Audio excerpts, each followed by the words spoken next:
ನಮಸ್ಕಾರ. ನಮ್ಮ ಇಂದಿನ ವಿಷಯ ಔರಂಗಜೇಬನ ಕೊನೆಯ ದಿನಗಳು. ಜಗತ್ತಿನ ಇತಿಹಾಸದಲ್ಲಿ ಎರಡು ಬಗೆಯ ಜನರು ಉಳಿದುಕೊಳ್ತಾರೆ.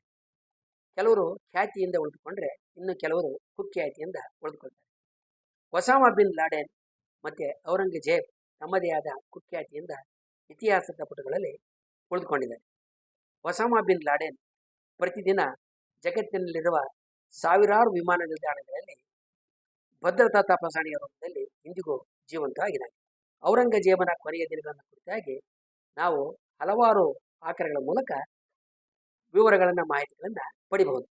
ಔರಂಗಜೇಬನ ಸೈನ್ಯದಲ್ಲಿದ್ದ ಹಿಂದೂ ಸೈನಿಕ ಭೀಮಸೇನ ಸಕ್ಸೇನ ಫಾರ್ಸಿನಲ್ಲಿ ಬರೆದಿರುವ ಆತ್ಮಚರಿತ್ರೆ ತಾರಿಕ್ ಎ ದಿಲ್ ಖುಷ ಅನ್ನೋದು ಒಂದು ಮುಖ್ಯವಾದಂಥ ಆಕರ. ಹಾಗೆಯೇ ಇಟಲಿಯ ನಿಕಾಲವೋ ಮುನಿಚಿ ಬರೆದಿರುವ ಸ್ಟೋರಿಯಾ ಡಿ ಉಮೊವೇರ್, ಆಡ್ರೆ ಟುಸ್ಕೆ ಬರೆದಿರುವ the man and the myth, Munis Faruqui ಬರೆದಿರುವ the princes of the Mughal empire, Jagannath Sarkar ಬರೆದಿರುವ ಔರಂಗಜೇಬ್ ಕಾ ಸಂಕ್ಷಿಪ್ತ ಇತಿಹಾಸ, ಸ್ಟ್ಯಾನ್ಲಿ ರ್ಯಾನ್ಪೂಲ್ ಬರೆದಿರುವ Aurangzeb and decline of Mughal empire, Abraham Eraly ಬರೆದಿರುವ the Mughal throne, the saga of India's great emperors, ಇವೆಲ್ಲವೂ ಔರಂಗಜೇಬನ ಕೊನೆಯ ದಿನಗಳ ಬಗ್ಗೆ ಸಾಕಷ್ಟು ವಿವರಗಳನ್ನ ಕೊಡ್ತವೆ. 1680ರಲ್ಲಿ ಔರಂಗಜೇಬು ದೆಹಲಿಯನ್ನು ತೊರೆದು ದಕ್ಷಿಣಕ್ಕೆ ಪ್ರಯಾಣ ಮಾಡ್ತಾನೆ. ಮೊಘಲರ ಪದ್ಧತಿಯಂತೆ ರಾಜನ ಜೊತೆಗೆ ಆತನ ಆಸ್ಥಾನಿಕರು, ಸೇನೆ, ಸೇವಕರು, ಪರಿವಾರ ಎಲ್ಲವೂ ಸಾಗಬೇಕು. ರಾಜ ಇದ್ದಲ್ಲಿ ಅವೆಲ್ಲ ಇರಬೇಕು. ಶೆಟ್ಟಿ ನಿಂತಲೇ ಸಂತೆ ಅನ್ನುವಂತೆ ರಾಜ ಇದ್ದಲೇನೆ ಆತನ ರಾಜ್ಯ, ಸಾಮ್ರಾಜ್ಯ ಮತ್ತು ಆತನ ರಾಜಧಾನಿ ಇರುತ್ತೆ.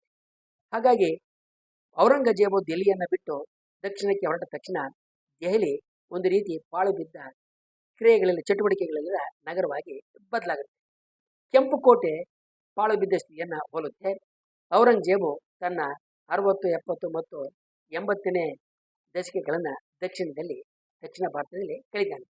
ಔರಂಗಜೇಬು ನೇರವಾಗಿ ತನ್ನ ಕೊನೆಯ ಉಸಿರಿನ ತನಕ ತಾನೇ ಯುದ್ಧಗಳಲ್ಲಿ ಭಾಗಿಯಾಗ್ತಾ ಇರ್ತಾನೆ.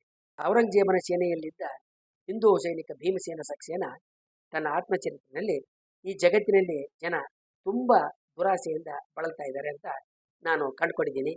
ಯಾವುದೇ ಕೊರತೆ ಇಲ್ಲದ ಔರಂಗಜೇಬ್ ಆಲ್ಗೆರ್ನಂಥ ಚಕ್ರವರ್ತಿ ಕೋಟೆಗಳನ್ನು ವಶಪಡಿಸಿಕೊಳ್ಳೋದಕ್ಕೆ ದುರಾಸೆಯಿಂದ ಬಳಲ್ತಾ ಇದ್ದಾನೆ ಅಂತ ಬರೆದಿದ್ದಾನೆ. ಎಲ್ಲ ಕೋಟೆಗಳನ್ನು ಗೆದ್ದು ಭಾರತವನ್ನು ಗೆಲ್ಲುವ ಬಯಕೆ ಆತನಿಗೆ ಕೈಗೂಡಲಿಲ್ಲ ಕೂಡ ಭೀಮಸೇನ ಸಕ್ಸೇನ ತಿಳಿಸ್ತಾನೆ. ಮುಪ್ಪಿನಲ್ಲಿ ಔರಂಗಜೇಬು ಒಂಟಿತನಕ್ಕೆ ಬಲಿಯಾಗ್ತಾನೆ. ತನ್ನ ಹರೆಯದ ಗೆಳೆಯ, ತನ್ನ ಮುಖ್ಯಮಂತ್ರಿ ಆಶಾದ್ ಖಾನ್ ಹೊರತಾಗಿ ಉಳಿದ ಆಪ್ತರೆಲ್ಲರೂ ಸತ್ತು ಮರಿಯಾಗಿರ್ತಾರೆ. ಔರಂಗಜೇಬನಿಗೆ ತನ್ನ ಆಸ್ಥಾನದ ಮೇಲೆ ಕಣ್ಣಾಡಿಸಿದಾಗ ಎಲ್ಲೆಲ್ಲೋ ಯುವಕರು, ಹೇಡಿಗಳು, ಹೊಣೆಗಾರಿಕೆಗೆ ಅಂಜುವವರು, ಪರಸ್ಪರ ಹೊಟ್ಟೆಕಿಚ್ಚಿನವರು ಕಾಣ್ತಾ ಇರ್ತಾರೆ. ಔರಂಗಜೇಬ್ ಸತ್ತಾಗ ಆತನ 3 ಮಕ್ಕಳು ಜೀವಂತವಾಗಿರ್ತಾರೆ. ಇದಕ್ಕೂ ಮೊದಲೇ ಅವರ 2 ಮಕ್ಕಳು ಸತ್ತಿರ್ತಾರೆ. ಔರಂಗಜೇಬು 2ನೇ ಮಗ ಮುವಾಜಮ್ನ ಕಂದಹಾರಕ್ಕೆ ಲಗ್ಗೆ ಹಾಕಿ ಅದನ್ನ ವಶಪಡಿಸಿಕೊಳ್ಳೋದಕ್ಕೆ ಕಳಿಸಿರ್ತಾನೆ. ಆದರೆ ಅದು ಆತನಿಂದ ಆಗೋದಿಲ್ಲ. ಆಗ ಔರಂಗಜೇಬು ಸಿಟ್ಟಿನಿಂದ ಮಗನಿಗೆ ಬರೆದ ಪತ್ರದಲ್ಲಿ ಅಯೋಗ್ಯ ಮಗನಿಗಿಂತ ಮಗಳಿರೋದು ಉತ್ತಮ ಅಂತ ತಿಳಿಸಿರ್ತಾನೆ. ಕೊನೆಗೆ ಈ ಜಗತ್ತಿನಲ್ಲಿ ನಿನ್ನ ಶತ್ರುಗಳನ್ನ ಮತ್ತು ದೇವರನ್ನ ಹೇಗೆ ಎದುರಿಸ್ತೀವಿ ಅಂತೇಳಿ ಮಗ ಮುವಾಜಮ್ಮನ ಪ್ರಶ್ನೆ ಮಾಡಿರ್ತಾನೆ. ಔರಂಗಜೇಬು ತನ್ನ ಮಕ್ಕಳ ಖಾಸಗಿ ಜೀವನದಲ್ಲಿ ಮುಗಿ ತೋರಿಸಿ ಅವರಿಗೆ ಯಾವ ಹೊಣೆಗಾರಿಕೆ ಮತ್ತು ಹಕ್ಕುಗಳನ್ನ ಕೊಡದೆ ಅವ್ರನ್ನ ಕೆಲಸಕ್ಕೆ ಬಾರದವರನ್ನಾಗಿ ಮಾಡಿರ್ತಾನೆ. ಔರಂಗಜೇಬ್ ತನ್ನ ಗಂಡು ಮಕ್ಕಳಿಗಿಂತ ಮೊಮ್ಮಕ್ಕಳಿಗೆ, ಆಸ್ಥಾನಿಕರಿಗೆ ಆದ್ಯತೆ ಕೊಡೋದಕ್ಕೆ, ಪ್ರಾಶಸ್ತ್ಯ ನೀಡೋದಕ್ಕೆ ಪ್ರಾರಂಭ ಮಾಡಿರ್ತಾನೆ. ಇದು ಆತನ ಮಕ್ಕಳ ಪರಿಸ್ಥಿತಿಯನ್ನ ಇನ್ನೆಷ್ಟು ಹದಗೆಡಿಸುತ್ತೆ. ಔರಂಗಜೇಬನ ಕೊನೆಯ ಮಗ ಕಾಂಬಕ್ಷು ತಂದೆಯ ಅನುಮತಿ ಇಲ್ಲದೆ ಶಿವಾಜಿಯ ಮಗ ರಾಜಾರಾಮನ್ನ ಸಂಪರ್ಕ ಮಾಡೋಕ್ಕೆ ಪ್ರಯತ್ನ ಮಾಡಿರ್ತಾನೆ. ಇದನ್ನು ತಿಳಿದಂತ ಮುಖ್ಯಮಂತ್ರಿ ಆಜಾದ್ ಖಾನ್ ಮತ್ತೆ ಸೇನಾಧಿಪತಿ ಜುಲ್ಫಿಕರ್ ಖಾನ್ ಆತನ ಬಂಧನ ಮಾಡಿರ್ತಾರೆ. ಆಗ ಔರಂಗಜೇಬು ತನ್ನ ಮಗನ ಪರವಾಗಿ ವಕಾಲತ್ತನ್ನು ವಹಿಸದೆ ತನ್ನ ಮಂತ್ರಿ ಮತ್ತು ಸೇನಾಧಿಪತಿಗಳ ಪರವಾಗಿ ನಿಂತಿರ್ತಾನೆ. ಔರಂಗಜೇಬನ ಖಾಸಗಿ ಜೀವನದಲ್ಲಿ ಕತ್ಲೆ ತುಂಬಿರುತ್ತೆ. ಔರಂಗಜೇಬ ತನ್ನ ಕೊನೆಯ ಪತ್ನಿ ಉದಯಪುರಿ ಮತ್ತು ಮಗಳು ಜೀನತ್ ಉನ್ ನಿಸಾ ಅವರಲ್ಲಿ ಸ್ವಲ್ಪ ಶಾಂತಿಯನ್ನ ಹುಡುಕ್ತಾ ಇರ್ತಾನೆ. ನೆಚ್ಚಿನ ಧರ್ಮನಿಷ್ಠ ಮಗಳು ಜೀನತ್ ಉನಾ ನಿಸಾ 1702ರಲ್ಲಿ ಸಾಯ್ತಾಳೆ. ಇದಾದ ನಂತರ ಔರಂಗಜೇಬನ ಒಡ ಹುಟ್ಟಿದವರಲ್ಲಿ ಎಲ್ಲರೂ ಸತ್ತು ಆತನ ಸೋದರಿ ಗೌಹರ್ ಮಾತ್ರ ಉಳಿದಿರ್ತಾಳೆ. ಇದು ಔರಂಗಜೇಬನ ಬದುಕನ್ನ ಸಂಪೂರ್ಣವಾಗಿ ಕಲಕಿರ್ತದೆ. ಶಹಜಾನನ ಮಕ್ಕಳಲ್ಲಿ ನಾನು ಮಾತ್ರ ಉಳಿದಿದ್ದೀನಿ ಅಂತೇಳಿ ಹಾಗಾಗಿ ಆತ ನಿಟ್ಟುಸಿರನ್ನ ಬಿಡ್ತಾ ಇರ್ತಾನೆ. ಔರಂಗಜೇಬನ ಸೊಸೆ ಜೈನಜೀಬ್ ಬಾನು ಮಾರ್ಚ್ 1705ರಲ್ಲಿ ಗುಜರಾತ್ನಲ್ಲಿ ಕೊನೆಯ ಉಸಿರನ್ನ ಎಳಿತಾನೆ. ತಂದೆಯ ವಿರುದ್ಧ ತಿರುಗಿ ಬಿದ್ದಿದ್ದಂಥ ಮಗ ಅಕ್ಬರ್ 1704ರಲ್ಲಿ ಇರಾನ್ನಲ್ಲಿ ಕೊಲ್ಲಲ್ಪಡ್ತಾನೆ. 1706ರಲ್ಲಿ ಮಗಳು ಮೆಹರೂಜ್ ನಿಸಾ ಮತ್ತೆ ಅಳಿಯ ಇಜೀದ್ ಬಕ್ಷ್ ಕೂಡ ದೆಹಲಿನಲ್ಲಿ ಕೊನೆಯ ಉಸಿರನ್ನ ಎಳಿತಾರೆ. ಔರಂಗಜೇಬನ ಸಾವಿಗೆ ಸ್ವಲ್ಪ ಮೊದಲು ಆತನ ಮೊಮ್ಮಕ್ಕಳು ಮತ್ತು ಅಳಿಯ ಬುಲಂದ್ ಅಖ್ತರ್ ಕೂಡ ಸಾಯ್ತಾರೆ. ಅವರನ್ನ ಹಿಂಬಾಲಿಸಿ ಇನ್ನೂ ಇಬ್ಬರು ಮೊಮ್ಮಕ್ಕಳು ಕೂಡ ಕೊನೆಯ ಉಸಿರನ್ನ ಎಳಿತಾರೆ. ಮುಪ್ಪಿನಲ್ಲಿದ್ದ ಔರಂಗಜೇಬನಿಗೆ ಈ ಸುದ್ದಿನ ತಿಳಿಸದೆ ಮುಚ್ಚಿಡಲಾಗುತ್ತೆ. ಔರಂಗಜೇಬು ದಕ್ಷಿಣ ಭಾರತದಲ್ಲಿರಬೇಕಾದ್ರೆ 1702ರಿಂದ ಪ್ರಾರಂಭವಾದ ಬರಗಾಲ ಮುಂದೆ 3 ವರ್ಷ ಮುಂದುವರಿಯುತ್ತೆ. ಪ್ಲೇಗ್ ರೋಗ ಹಬ್ಬುತ್ತೆ. ಜನ ಹುಳುಗಳಂತೆ ಸಾಯ್ತಾರೆ. ಅಂತಿಮ ಸಂಸ್ಕಾರವೂ ಕೂಡ ಕಷ್ಟ ಆಗುತ್ತೆ.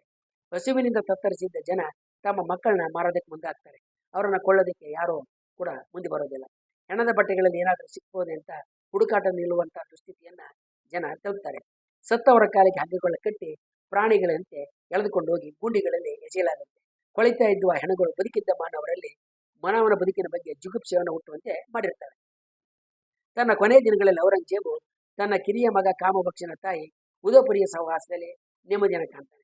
ಕಾಮಭಕ್ಷನಿಗೆ ಬರೆದ ಪತ್ರದಲ್ಲಿ, ನಿನ್ನ ತಾಯಿ ನಾನು ಹಾಸಿಗೆ ಹಿಡಿದಾಗ ದೂರವಾಗಲಿಲ್ಲ, ಸಾವಿನಲ್ಲೂ ಕೂಡ ಆಕೆ ನನ್ನೊಂದಿಗೆ ಬರ್ತಾಳೆ ಅಂತ ತಿಳಿಸಿರ್ತಾನೆ.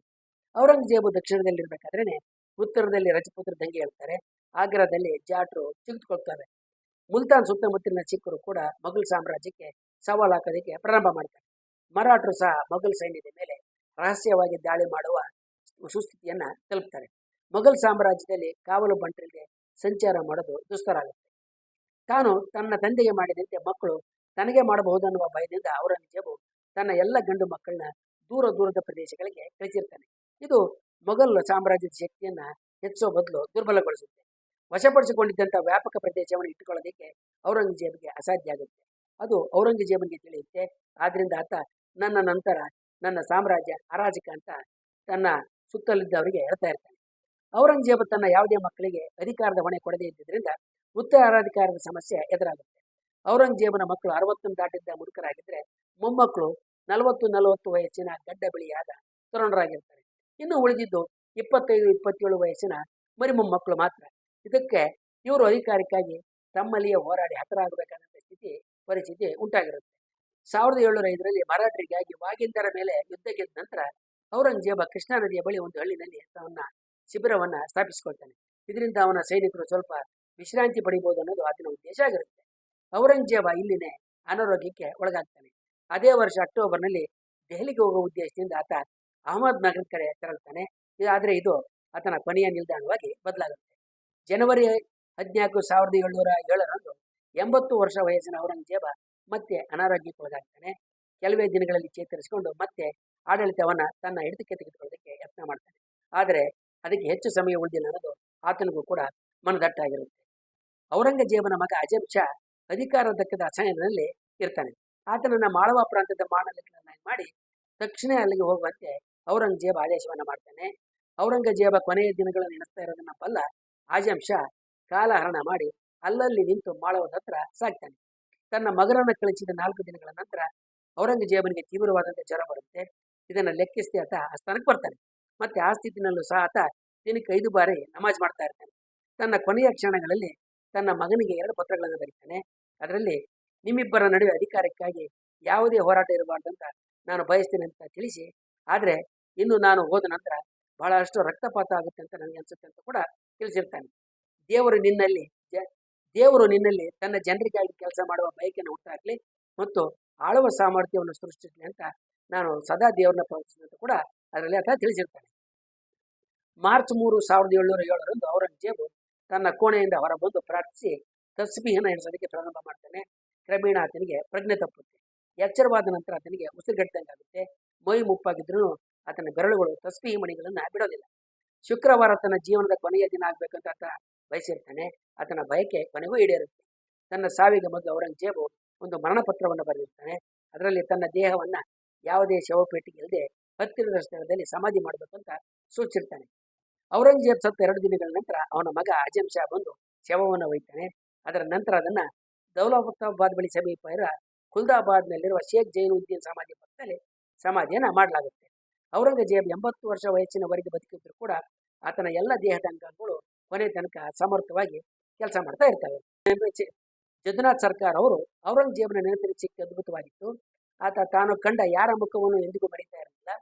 ಜನರು ಹೇಳ್ತಾ ಇದ್ದ ಪ್ರತಿಯೊಂದು ಮಾತನ್ನು ನೆನಪಿನಲ್ಲಿ ಇಟ್ಕೊಂಡಿರ್ತಾ ಇದ್ದ. ಕೊನೆಯ ದಿನಗಳಲ್ಲಿ ಆತನ ಕಿವಿ ಸ್ವಲ್ಪ ಮಂದ ಆಯಿತು. ಬಲಗಾಲಿನಲ್ಲಿ ಸ್ವಲ್ಪ ಸಮಸ್ಯೆ ಇದ್ದಿದ್ದರಿಂದ ಆತ ನಡೆಯುವಾಗ ಸ್ವಲ್ಪ ನಡುಗ್ತಾ ಇದ್ದ ಅಂತ ಹೇಳ್ತಾರೆ. ಔರಂಗಜೇಬ್ ಪಂಜಾಬಿನ ಮಾಂಡಲಿಕನಾಗಿದ್ದ ಶಾ ಆಲಂ ಆಲಿಯಾಸ್ ಮುವಾಜಮ್ನ ತನ್ನ ಉತ್ತರಾಧಿಕಾರಿಯಾಗಿ ಮಾಡಿರ್ತಾನೆ. ಆದರೆ ಔರಂಗಜೇಬನ ಮರಣದ ನಂತರ ಅಜಂ ಶಾಲಿಗೆ ತಲುಪಿದ ತಕ್ಷಣ ತಾನೇ ರಾಜ ಅಂತ ಘೋಷಿಸಿಕೊಳ್ತಾನೆ. ನಂತರ ಅವನು ಆಗ್ರಾದ ಹತ್ರ ಪ್ರಯಾಣ ಬೆಳೆಸ್ತಾನೆ. ಇದರಿಂದ ತಾನು ರಾಜ ಅನ್ನೋದಕ್ಕೆ ಸರಿಯಾದ ಮನ್ನಣೆ ಸಿಗುತ್ತೆ ಅನ್ನೋ ನಂಬಿಕೆ ಅಜಂ ಶಾಗಿರುತ್ತೆ. ಆದರೆ ಪಂಜಾಬಿನಲ್ಲಿದ್ದ ಆಲಂ ಶಾ ತನ್ನ ತಂದೆಯ ಸಾವಿನ ಸುದ್ದಿ ಕೇಳಿದ ತಕ್ಷಣ ಆಗ್ರಾ ತಲುಪಿ ಆಜಂ ಶಾಗಿಂತಲೂ ಮೊದಲೇ ಅಲ್ಲಿರ್ತಾನೆ. ಜನ ಅದನ್ನ ಸ್ವಾಗತಿಸಿರ್ತಾರೆ. ಹಲವು ದಶಕಗಳ ಹಿಂದೆ ಔರಂಗಜೇಬ್ ಮತ್ತು ಅವನ ಸಹೋದರ ದಾರೋ ಶಿಹಾಕ್ ಇಬ್ಬರು ಹೋರಾಡಿದಂಥ ಜಜೌ ಕದನ ಕಾಲದಲ್ಲಿ ಶಾ ಆಲಂ ಮತ್ತು ಶಾ ಆಜಂ ಹೋರಾಡಿ ಇತಿಹಾಸವನ್ನ ಮರುಸೃಷ್ಟಿ ಮಾಡ್ತಾರೆ. ಈ ಕದನದಲ್ಲಿ ಶಾ ಆಲಂ ಗೆಲ್ತಾನೆ. ಗೆದ್ದ ಮರುದಿನವೇ ಬಹದ್ದೂರ್ ಶಾ ಪ್ರಥಮನ ಹೊಸ ಹೆಸರಿನಿಂದ ತನ್ನ ತಂದೆಯ ಸಿಂಹಾಸನವನ್ನು ತೆಗೆಯುತ್ತಾನೆ. ಯುದ್ಧದಲ್ಲಿ ಸೋತ ಅಜಂ ಶಾ ಕಠಾರಿಯಿಂದ ಇರಿದುಕೊಂಡು ಆತ್ಮಹತ್ಯೆಯನ್ನ ಮಾಡ್ಕೊಳ್ತಾನೆ. ಇದಾದ 5 ವರ್ಷಗಳ ನಂತರ ಬಹದ್ದೂರ್ ಶಾ 1712ರಲ್ಲಿ ಕೊನೆಯ ಉಸಿರನ್ನ ಇಳಿತಾನೆ. 1712 ಮತ್ತು 1719 ನಡುವಿನ 7 ವರ್ಷಗಳಲ್ಲಿ ಒಬ್ಬರ ನಂತರ ಒಬ್ಬರು 4 ಮೊಘಲ್ ಚಕ್ರವರ್ತಿಗಳು ಸಿಂಹಾಸನವನ್ನು ಏರ್ತಾರೆ. ಆದರೆ ಅದರ ಹಿಂದಿನ 150 ವರ್ಷಗಳಲ್ಲಿ ಕೇವಲ 4 ಮೊಘಲ್ ಚಕ್ರವರ್ತಿಗಳು ಮಾತ್ರ ಸಿಂಹಾಸನವನ್ನು ಏರಿ ಆಳ್ವಿಕೆಯನ್ನ ನಡೆಸಿರ್ತಾರೆ. ಇಲ್ಲಿಗೆ ಮೊಘಲ್ ವಂಶ ಭಾರತದ ರಾಜಕೀಯ ಪಟದಿಂದ ಬಹು ಬೇಗ ಕಣ್ಮರೆಯಾದಕ್ಕೆ ಪ್ರಾರಂಭ ಆಗುತ್ತೆ. ಜಗನ್ನಾಥ್ ಸರ್ಕಾರ್ ಅವರು ಔರಂಗಜೇಬ್ ರಾಜಕೀಯವಾಗಿ ವಿಫಲ ಚಕ್ರವರ್ತಿಯಾಗಿದ್ದ. ಆತನ ಕಾಲದಲ್ಲಿ ಹಿಂದೂ ಪೂಜಾ ಸ್ಥಳಗಳು ಹಾನಿಗೆ ಒಳಗಾದವು. ಸಾಮ್ರಾಜ್ಯದಲ್ಲಿ ಬಹುಸಂಖ್ಯಾತರಾಗಿದ್ದ ಹಿಂದೂಗಳ ಮೇಲೆ ಹೇರಿದ್ದ ಜಿಜಿಯ ತೆರಿಗೆ ಅವರನ್ನು ರಾಜನಿಂದ ದೂರವಾಗುವಂತೆ ಮಾಡಿತು. ಹಿಂದೂಗಳ ಬೌದ್ಧಿಕ, ಸಾಂಸ್ಥಿಕ ಮತ್ತು ಆರ್ಥಿಕ ಕುಸಿತ ಮೊಘಲ್ ಸಾಮ್ರಾಜ್ಯವನ್ನ ದುರ್ಬಲಗೊಳಿಸಿತು ಎನ್ನುವ ಅಭಿಪ್ರಾಯಕ್ಕೆ ಬಂದಿದ್ದಾರೆ. ಔರಂಗಜೇಬ್ ಧರ್ಮಾಂಧನೇ ಅಲ್ಲವೇ? ಆತನ ಆಳ್ವಿಕೆ ನಿಜವಾಗಿಯೂ ಹೇಗಿದ್ದಿತ್ತು ಅನ್ನೋದನ್ನ ನಾವು ಇನ್ನೊಂದು ವಿಡಿಯೋದಲ್ಲಿ ತಿಳ್ಕೊಳ್ಳೋಣ. ಹಾಗೆಯೇ ಮುಂದಿನ ವಿಡಿಯೋದಲ್ಲಿ ಔರಂಗಜೇಬ್ ಯಾರ ಕಣ್ಣಿಗೆ ಹೇಗೆ ಕಂಡಿದ್ದ ಅನ್ನೋದನ್ನು ಕೂಡ ಚರ್ಚೆ ಮಾಡೋಣ. ವಂದನೆಗಳು.